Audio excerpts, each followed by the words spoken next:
কারণ ঈশ্বর জগৎকে এমন প্রেম করিলেন যে আপনার একজাত পুত্রকে দান করিলেন, যেন যে কেহ তাহাতে বিশ্বাস করে সে বিনষ্ট না হয়, কিন্তু অনন্ত জীবন পায়। এই জীবন অনন্ত কাল ধরে পৃথিবীতে বাস করতে পারবে। এই পৃথিবী ধ্বংস হবে না। গীতসংহিতা 37-29 পদ, 115-16 পদ।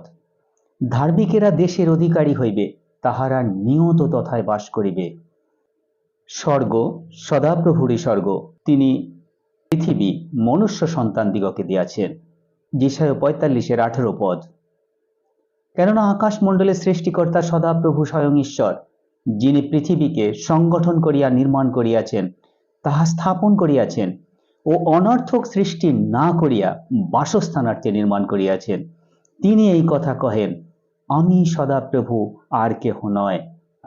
এই পৃথিবী যুদ্ধ, বিগ্রহ ও পরমাণু দিয়ে ধ্বংস করতে চায়, তাদেরকে তিনি ধ্বংস করে দেবেন। আর ধার্মিকেরা প্রভু যিশুর রাজত্বে অনন্ত কাল বাস করবে। প্রকাশিত বাক্য 11-18 পদ ও গীতসংহিতা 37-9-15। আর জাতিগণ ক্রুদ্ধ হইয়াছিল, কিন্তু তোমার ক্রোধ উপস্থিত হইল, আর মৃত লোকদের বিচার করিবার সময় এবং তোমার দাস ভাওবাদীগণকে ও পবিত্রগণকে, যাহারা তোমার নাম ভয় করে, তাহাদের ক্ষুদ্র ও মহান সকলকে পুরস্কার দিবার এবং পৃথিবীর নাশকারীদের নাশ করিবার সময় উপস্থিত হইল। গীতসংহিতা 37-9-10-11। কারণ দুরাচারীগণ উচ্ছিন্ন হইবে, কিন্তু যাহারা সদাপ্রভুর অপেক্ষা করে তাহারাই পৃথিবীর অধিকারী হইবে। আর ক্ষণকাল পরে দুষ্ট লোক আর নাই, তুমি তাহার স্থান তত্ত্ব করিবে, কিন্তু সে আর নাই। কিন্তু বিদুশীলেরা দেশের অধিকারী হইবে এবং শান্তির বাহুল্যে আমোদ করিবে। প্রভু তাহাকে উপহাস করিবেন, কেননা তিনি দেখেন তাহার দিন আসিতেছে, দুষ্টেরা খড়গ নিষ্কোষ ও ধনুষ আকর্ষণ করিয়াছে, যেন দুঃখী ও দরিদ্রকে নিপাত করিতে পারে, যেন সরল পথগামীকে বধ করিতে পারে। তাহাদের খড়গ তাহাদেরই হৃদয় প্রবেশ করিবে, তাহাদের ধনুক ভাঙিয়া যাইবে। যিশু পুনরায় একে এদন উদ্যান বা পরম দেশ পৃথিবীতে পরিণত করবেন। মথি 19-28 পদ। আমরা কি পাইব? যিশু তাহাদিওকে কহিলেন, আমি তাহাদিওকে সত্য কহিতেছি, তোমরা যতজন আমার পশ্চাৎগামী হইয়াছ, পুনঃ সৃষ্টিকালে যখন মনুষ্যপুত্র আপন প্রতাপের সিংহাসনে বসিবেন, তখন তোমরা দ্বাদশ সিংহাসনে বসিয়া ইসরায়েলের দ্বাদশ বংশের বিচার করিবে। প্রকাশিত বাক্য 21-4 পদ। আর তিনি তাহাদের নেত্র জল মুছাইয়া দেবেন, এবং মৃত্যু আর হইবে না, শোক বা আর্তনাদ বা ব্যথাও আর হইবে না, কারণ প্রথম বিষয় সকল লুপ্ত হইল। যাহারা পিতা ঈশ্বর ও প্রভু যিশুকে দুজনকে আলাদা আলাদা ভাবে জানে বা জানতে চায়, তারা অনন্ত জীবন এই পৃথিবীকে উপভোগ করতে পারবে। যোহন 17-3 পদ।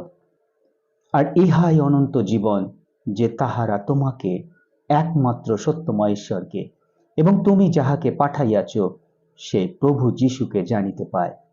পিতা ঈশ্বর নিজে বলছেন, 65-10-21-23 পদ। আর আমার যে প্রজাবৃন্দ আমার অন্বেষণ করিয়াছে, তাহাদের নিমিত্ত সারণ মেষপালের ষোড়শ খোয়ার হইবে, এবং আখর তলভূমি গোপালের শয়নস্থান হইবে। আর লোকেরা গৃহ নির্মাণ করিয়া তাহার মধ্যে বসতি করিবে, দাক্ষাক্ষেত্র প্রস্তুত করিয়া তাহার ফল ভোগ করিবে। তাহারা গৃহ নির্মাণ করিলে অন্যে বাস করিবে না, তাহারা রোপণ করিলে অন্যে ভোগ করিবে না। বস্তুত আমার প্রজাদের আয়ু বৃক্ষের আয়ুর তুল্য হইবে, এবং আমার মনোনীত লোকেরা দীর্ঘকাল আপন আপন হস্তের শ্রমফল ভোগ করিবে। তাহারা বৃথা পরিশ্রম করিবে না, দুর্বলতার নিমিত্ত সন্তানের জন্ম দিবে না, কারণ তাহারা সদাপ্রভুর আশীর্বাদ প্রাপ্ত বংশ, এবং তাহাদের সন্তানগণ তাহাদের সহবর্তী হইবে। মানুষের জন্য হসপিটাল লাগবে। প্রভু যিশু যে অসুখ, অসুস্থতা, ল্যাংড়া, খঞ্জ, অন্ধ, তাদেরকে তিনি মুখের কথায় সুস্থ করেছেন। তিনি তার বাক্যে সমস্ত পৃথিবী থেকে দুঃখ, দুর্দশা, কষ্ট, মৃত্যু দূর করে দেবেন, যখন তিনি এই পৃথিবীর উপরে রাজা হবেন। যিশায় 33 অধ্যায় 24 পদ। আর নগরবাসী কেহ বলিবে না, আমি পীড়িত। তন্নিবাসী প্রজাদের অপরাধের ক্ষমা হইবে। অনন্ত জীবন উপভোগ করব। আমরা যেভাবেই থাকি না কেন, প্রভু যিশু আমাদের নাম ধরে ডেকে তুলে নেবেন, আর আমরা এখানে অনন্ত কাল বাস করব। যোহন লিখিত সুসমাচারের 5 অধ্যায় 28, 29, 30। ইহাতে আশ্চর্য মনে করিও না, কেননা এমন সময় আসিতেছে যখন কবরস্থ সকলে তাহার রব শুনিবে, এবং যাহারা সৎকার্য করিয়াছে তাহারা জীবনের পুনরুত্থানের জন্য, এবং যাহারা অসৎকার্য করিয়াছে তাহারা বিচারের পুনরুত্থানের জন্য বাহির হইয়া আসিবে। লোকলিখিত সুসমাচারের 1 অধ্যায় 32, 33। তিনি মহান হইবেন, আর তাহাকে পরাৎপরের পুত্র বলা যাইবে। আর প্রভু ঈশ্বর তাহার পিতা দাউদের সিংহাসন তাহাকে দিবেন। তিনি যাকব কুলের উপরে যুগে যুগে রাজত্ব করিবেন, ও তাহার রাজ্যের শেষ হইবে না। পিতা ঈশ্বর রাজা দাউদকে বলেছিলেন, তোমার সিংহাসন চিরস্থায়ী সিংহাসন হবে। 2 শমূয়েল 7 অধ্যায় 16 পদ। আর তোমার কুল ও তোমার রাজত্ব তোমার সম্মুখে চিরকাল স্থির থাকিবে। তোমার সিংহাসন চিরস্থায়ী সিংহাসন হইবে। প্রকাশিত বাক্য 11 অধ্যায় 15 পদ। পরে সপ্তদূত তুরি বাজাইলেন, তখন স্বর্গে উচ্চরবে এইরূপ বাণী হইল, জগতের রাজ্য আমাদের প্রভু তাহার খ্রিস্টের হইল। তিনি যুগ পর্যায়ের যুগে যুগে রাজত্ব করিবেন। প্রভু যিশু রাজত্বে আমরা এই পৃথিবীতে অনন্ত কাল ধরে বাস করব। এই রাজত্ব কখন আসবে, কবে আসবে, তার পূর্বাভাস কি দিয়েছিলেন? দানিয়েল 2 অধ্যায় 44 পদ। আর সেই রাজগণের সময় স্বর্গের ঈশ্বর এক রাজ্য স্থাপন করিবেন, তাহা কখনো বিনষ্ট হইবে না। সেই রাজত্ব অন্য জাতির হাতে সমর্পিত হইবে না, তাহা ওই সকল রাজ্য চূর্ণ ও বিনষ্ট করিয়া আপনি চিরস্থায়ী হইবে। তখন পৃথিবীর বুকে কোনো একক রাজশক্তি থাকবে না, অনেক রাজারা মিলে পৃথিবী শাসন করবেন। তখন স্বর্গের ঈশ্বর এক রাজ্য স্থাপন করিবেন, সেই রাজ্য কখনো বিনষ্ট হইবে না, কখনো শেষ হইবে না। আমরা এখন ঠিক যে সময় বাস করি, আমরা দেখি এখন পৃথিবীর উপরে কোনো একক রাজশক্তি নেই। রাষ্ট্রসংঘ পৃথিবী শাসন করছে, অনেক রাজারা মিলে পৃথিবী শাসন করছেন। আর ঠিক এই সময় স্বর্গের ঈশ্বর এক রাজ্য স্থাপন করবেন বলে তিনি জানিয়েছেন। এর পূর্বাভাস আমরা আরো পাই 2 তিমথিও 3 অধ্যায় 1 থেকে 5 পদে। শেষকালের বিষম সময়ের বিষয়, কিন্তু ইহা জানিও শেষকালে বিষম সময় উপস্থিত হইবে, কেননা মনুষ্যেরা আত্মপ্রিয়, নিজেকে বেশি ভালোবাসে, অর্থপ্রিয়, টাকা পয়সা বেশি ভালোবাসে, আত্মশ্লাঘী, অভিমানী, একটুতে সেন্টিমেন্টে লাগে, ধর্মনিন্দুক, ও ধর্ম নিন্দা করে, পিতামাতার অবাধ্য। বাচ্চারা ইন্টারনেট ঘেটে এত বেশি বুদ্ধি অর্জন করেছে যে তারা বাবা মার অবাধ্য। অকৃতজ্ঞ, মানুষকে উপকার করলে সে কৃতজ্ঞতা দেখায় না। অসাধু, কে সাধু নেই, সবাই অসাধু হয়েছে। স্নেহরহিত, দয়ামায়া নেই। ক্ষমাহীন, ক্ষমা করতে চায় না। অপবাদক, একজন আরেকজনকে অপবাদ দেয়। অজিতেন্দ্রিয়, সেক্স কন্ট্রোল করতে পারে না। 6 মাসের বাচ্চাও রেপ হয়।